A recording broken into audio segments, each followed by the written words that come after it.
ಅಂದ್ರೆ ಯತ್ನಾಳ್ರವರ ಅವಶ್ಯಕತೆ ಇದೆ ಅನ್ನೋದು ಬಿಜೆಪಿ ಈಗ ನಿಜ ಮತ್ತೆ ಅರಿವಾಗ್ತಿದೆಯಾ? ಏನ್ ಗೊತ್ತಿಲ್ರ ಅದು ಏನು ಅವಶ್ಯಕತೆ ಇದೆಯೋ ಓಟ್ ಬೇಕು ಆಯ್ತಾ? ಓಟ್ ನೋಡಿ ಈಗ ಬರೇ ಓಟ್ ಅಂತ ಅಷ್ಟೇ ಅಲ್ಲ, ನಮ್ದು ಒಂದು ಆತ್ಮಸಾಕ್ಷಿ ಐತಲ್ರಿ. ಅವ್ರೇನಾದ್ರು ಮಾಡ್ಕೊಳ್ಳಿ. ನಾನೇನು ಲೆಟರ್ ಕಳಿಸಿಲ್ಲ ನನ್ನ ಪಾರ್ಟಿಗೆ ಜಾಯಿನ್ ಮಾಡ್ಕೊರಿ ಅಂತ ಹೇಳಿಲ್ಲ. ಅದ್ರಾಗ ಸ್ಪಷ್ಟ ಬರ್ದೀನಿ. ಇದರ ಅರ್ಥ ನಾನು ಭಾರತೀಯ ಜನತಾ ಪಾರ್ಟಿಗೆ ಸೇರ್ಬೇಕನ್ನುವಂಥ ಉದ್ದೇಶದಿಂದ ಈ ಪತ್ರ ಬರೆದಿಲ್ಲ ಅಂತ ಹೇಳಿದ್ದೇನೆ. ನಾನು ನನ್ನ ಆತ್ಮಸಾಕ್ಷಿ. ನೀವೇ ಪತ್ರ ಬರೆದು ನಾನು ಓಟ್ ಹಾಕ್ತೀನಿ ಅಂತ ದುಂಬಾಲು ಬಿದ್ದು ಕೇಳ್ಕೊಂಡ್ರ ಅಥವಾ ಅವ್ರು ನಿಮ್ಮನ್ನು ಕೇಳ್ಕೊಂಡ್ರ? ದುಂಬಾಲ್ ಅವರು ಬಿದ್ದಿಲ್ಲ, ದುಂಬಾಲ್ ನಾನು ಬಿದ್ದಿಲ್ಲ.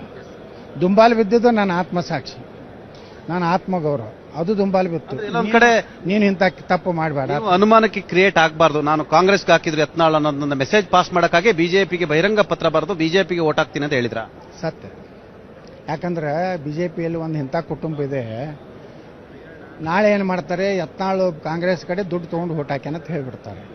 ಭವಿಷ್ಯದ ದಿನಗಳಲ್ಲಿ ಯತ್ನಾಳರು ಮತ್ತೆ ಬಿಜೆಪಿಗೆ ಒಂದು ಸಂದರ್ಭದಲ್ಲಿ ಅಂತ ಸಂದರ್ಭ ಬಂದ್ರೆ ಇವರು ಕಾಂಗ್ರೆಸ್ಗೆ ದುಡ್ಡು ತಗೊಂಡು ಓಟ್ ಹಾಕಿದ್ರು ಅನ್ನೋದು ಬರಬಾರ್ದು ಅನ್ನೋ ಕಾರಣಕ್ಕಾಗಿ ಯತ್ನಾಳ್ ಮೊದಲೇ ಅಲ್ರಿ ಇಷ್ಟೊತ್ತಿಗೆ ಅವ್ರು ಕಳಿಸಿಬಿಟ್ಟಿರ್ತಿದ್ರು, ದಿಲ್ಲಿಗೆ ಹೋಗಿರ್ತಿದ್ರು ಟೊತ್ತಿಗೆ.